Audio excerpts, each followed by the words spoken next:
Hello friends, welcome to just creative world. ഇന്നത്തെ recipe tasty ആയിട്ടുള്ളൊരു potato സ്നാക്കാണ്. ഇത് നമ്മൾക്ക് ബ്രേക്ക്ഫാസ്റ്റ് ആയിട്ടും ഈവനിങ് സ്നാക്കായിട്ടും കുട്ടികൾക്ക് ടിഫിൻ ബോക്സിൽ കൊടുത്തു വിടാനും എല്ലാം നല്ലതാണ്. അപ്പോൾ നമ്മൾക്ക് നോക്കാം ടേസ്റ്റി ആയിട്ടുള്ള ഈ റെസിപ്പി എങ്ങനെയാണ് ഉണ്ടാക്കുന്നതെന്നുള്ളത്. അതിനായിട്ട് 2 പൊട്ടാറ്റോ ഞാൻ എടുത്തിട്ടുണ്ട്. മീഡിയം സൈസിലുള്ള ഉരുളക്കിഴങ്ങാണ് എടുത്തിരിക്കുന്നത്. ഇത് തൊലിയെല്ലാം കളഞ്ഞതിന് ശേഷം ചെറിയ കഷ്ണങ്ങളാക്കിയിട്ടെടുക്കണം. ഇനി ഒരു വലിയ പാത്രം എടുത്ത് അതിനകത്തോട്ട് വെള്ളം തിളപ്പിക്കാനായിട്ട് വെക്കുക. ഞാൻ ഇതേപോലത്തെ ഒരു വലിയ പാത്രം എടുത്തിട്ടുണ്ട്. അതിനകത്ത് വെള്ളം തിളച്ചുകൊണ്ടിരിക്കുകയാണ്. അതിനകത്തേക്ക് ഈ പൊട്ടാറ്റോ എല്ലാം ഇട്ട് കൊടുക്കാം. ഇനി ഇത് കുറച്ച് നേരം ഒന്ന് തിളപ്പിക്കുക. ഉരുളക്കിഴങ്ങെല്ലാം നല്ലപോലെ വെന്ത് വരണം. നല്ലപോലെ വെന്ത് കഴിഞ്ഞാൽ നമ്മൾക്കിത് എടുത്തു മാറ്റാം. ഇപ്പം നല്ലപോലെ വെന്ത് വന്നിട്ടുണ്ട്. ഞാനിത് വേറൊരു പാത്രത്തിനകത്തോട്ട് ഇട്ട് കൊടുക്കുന്നുണ്ട്. കുറച്ച് വലിയ പാത്രം എടുക്കാനായിട്ട് ശ്രദ്ധിക്കുക. കാരണം നമ്മൾക്കിത് ഉടച്ചെടുക്കണം. അതുമാത്രമല്ല, ഇതിനകത്തോട്ട് കുറച്ചും കൂടെ സാധനങ്ങൾ ഇട്ട് കൊടുക്കാനുണ്ട്. അപ്പം ഇതേപോലെ പൊട്ടാറ്റോ എല്ലാം എടുത്തു കഴിഞ്ഞു. ഇനി ഇത് നന്നായിട്ടൊന്ന് ഉടച്ചെടുക്കുക. മിക്സിക്കകത്തിട്ട് അരയ്ക്കരുത്. അങ്ങനെ അരച്ചു കഴിഞ്ഞാൽ ഒട്ടൽ ഭയങ്കരമായിട്ട് കൂടും.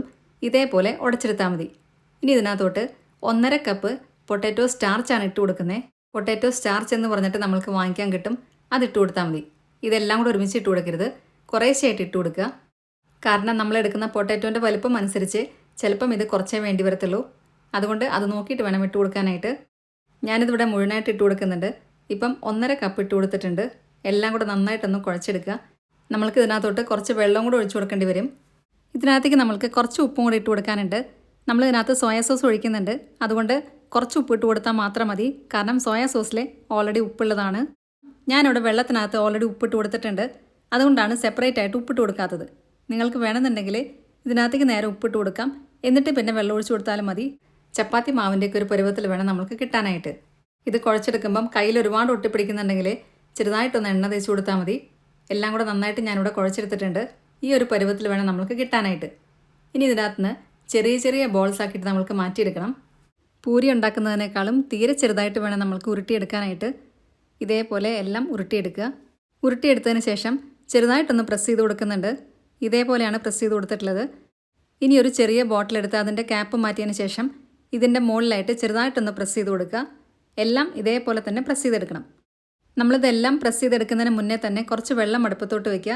ഇത് വേവിക്കാൻ ആവശ്യമായിട്ടുള്ള വെള്ളമാണ് നമ്മൾ അടുപ്പത്ത് വെക്കുന്നത്. ഈ സമയത്ത് തന്നെ കുറച്ച് വെള്ളം ഫ്രീസറിലും കൂടെ വെച്ച് കൊടുക്കാം. നമ്മളിത് വേവിച്ച് കഴിഞ്ഞാൽ ഇത് പിന്നെ ഐസ് വാട്ടറിനകത്തോട്ട് ഇട്ട് കൊടുക്കണം. അതിനാണ് ഫ്രീസറിനകത്ത് വെള്ളം വെക്കുന്നത്. വെള്ളം തിളയ്ക്കാൻ തുടങ്ങിക്കഴിഞ്ഞാൽ നമ്മൾ ബോട്ടിൽ വെച്ച് പ്രസ് ചെയ്തെടുത്ത ബോൾസ് ഇതിനകത്തേക്ക് ഇട്ട് കൊടുക്കാം. എല്ലാം ഇട്ട് കൊടുത്തു കഴിഞ്ഞാൽ ഇത് 2.5 മിനിറ്റ് ഒന്ന് തിളപ്പിച്ചെടുക്കുക. എല്ലാം വെന്ത് കഴിഞ്ഞാൽ ഇതേപോലെ ഇത് മുകളിലോട്ട് പൊങ്ങി വരും. ആ സമയത്ത് നമ്മൾക്ക് ഗ്യാസ് ഓഫ് ചെയ്യാം. നമ്മൾ നേരത്തെ ഫ്രീസറിനകത്ത് വെള്ളം വെച്ചിട്ടുണ്ടായിരുന്നു. ആ വെള്ളത്തിനകത്തോട്ട് വേണം ഇതെല്ലാം ഇട്ട് കൊടുക്കാനായിട്ട്. ഈ സമയമാകുമ്പോഴത്തേക്കും വെള്ളം നല്ലപോലെ തണുത്ത് കാണും. അതിനകത്തേക്ക് എല്ലാം കൂടെ ഇട്ട് കൊടുക്കുക. 10 സെക്കൻഡ് മാത്രം ഇതിനകത്ത് ഇട്ട് കൊടുത്താൽ മതി. അതിനുശേഷം എല്ലാം കൂടെ ഇളക്കി കൊടുത്തിട്ട് വീണ്ടും ഒന്നും കൂടെ ഒന്ന് കഴുകിയെടുക്കുക. എന്നിട്ട് ഇതിൻ്റെ വെള്ളമെല്ലാം കളഞ്ഞതിന് ശേഷം വേറൊരു പാത്രത്തിനകത്തോട്ട് ഇട്ട് കൊടുക്കാം. ഇനി ഇതിനകത്തേക്ക് ഇട്ട് കൊടുക്കാൻ പോകുന്നത് 3/4 ടേബിൾ സ്പൂൺ വെളുത്തുള്ളി പൊടിയായിട്ട് അരിഞ്ഞതാണ്. പിന്നെ വേണ്ടത് സോയാ സോസാണ്. 3 ടേബിൾ സ്പൂൺ ഒഴിച്ചു കൊടുക്കുന്നുണ്ട്. സോയാ സോസിനകത്ത് ഉപ്പുണ്ട്. അതുകൊണ്ട് ഇപ്പം വേറെ ഉപ്പിട്ട് കൊടുക്കേണ്ട ആവശ്യമില്ല. നോക്കിയിട്ട് ആവശ്യമാണെങ്കിൽ പിന്നെ ഇട്ട് കൊടുത്താൽ മതി.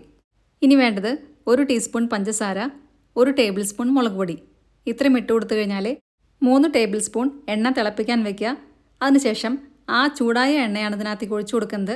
തിളച്ച എണ്ണയും കൂടെ ഒഴിച്ചു കൊടുത്തതിന് ശേഷം എല്ലാം കൂടെ നന്നായിട്ടൊന്ന് ഇളക്കി കൊടുക്കുക. ഈ സമയത്ത് ഉപ്പ് നോക്കാം. ആവശ്യമാണെങ്കിൽ വീണ്ടും ഇട്ട് കൊടുക്കാം. ഞാനിവിടെ ഇട്ട് കൊടുക്കുന്നില്ല. നമ്മൾ ഒഴിച്ചു കൊടുത്ത സോയാ സോസിനകത്ത് നല്ലപോലെ ഉപ്പുണ്ട്. അതുകൊണ്ട് ഇനി ഉപ്പിട്ട് കൊടുക്കേണ്ട ആവശ്യമില്ല. ഇത്രയേ ഉള്ളൂ. നമ്മളുടെ ടേസ്റ്റി ആയിട്ടുള്ള പൊട്ടാറ്റോ റെസിപ്പി ഇവിടെ റെഡിയായി കഴിഞ്ഞു. ഇത് ബ്രേക്ക്ഫാസ്റ്റ് ആയിട്ടും ഈവനിങ് സ്നാക്കായിട്ടും എല്ലാം എടുക്കാവുന്നതാണ്. അതുമാത്രമല്ല, കുട്ടികൾക്ക് ടിഫിൻ ബോക്സിലൊക്കെ കൊടുത്തുവിടാൻ നല്ലൊരു ഐറ്റം കൂടിയാണിത്. ഇതിൻ്റെ കൂടെ നമ്മളിനി വേറെ കറിയൊന്നും ഉണ്ടാക്കേണ്ട ആവശ്യമില്ല. അപ്പം എല്ലാവർക്കും ഇന്നത്തെ വീഡിയോ ഇഷ്ടമായെന്ന് വിചാരിക്കുന്നു. വീഡിയോ ഇഷ്ടമായിട്ടുണ്ടെങ്കിൽ നിങ്ങളുടെ ഫ്രണ്ട്സിനും റിലേറ്റീവ്സിനൊക്കെ ഷെയർ ചെയ്യാൻ മറക്കരുത്. സബ്സ്ക്രൈബ് കൂടെ ചെയ്യുക. അതിൻ്റെ സൈഡിലുള്ള ബെല്ലൈക്കണിൽ ഓൾ എന്നുള്ള ഓപ്ഷനോടെ ക്ലിക്ക് ചെയ്യുക. അപ്പം നെക്സ്റ്റ് ടൈം ഞാൻ വീഡിയോ ഇടുമ്പോൾ പെട്ടെന്ന് തന്നെ നിങ്ങൾക്ക് നോട്ടിഫിക്കേഷൻ വരുന്നതായിരിക്കും. ഇതുണ്ടാക്കി നോക്കിയതിന് ശേഷം നിങ്ങളുടെ ഫീഡ്ബാക്സ് എല്ലാം കമൻസിലൂടെ അറിയിക്കാൻ മറക്കരുത്. നല്ലൊരു വീഡിയോ ആയിട്ട് വീണ്ടും കാണാം. താങ്ക്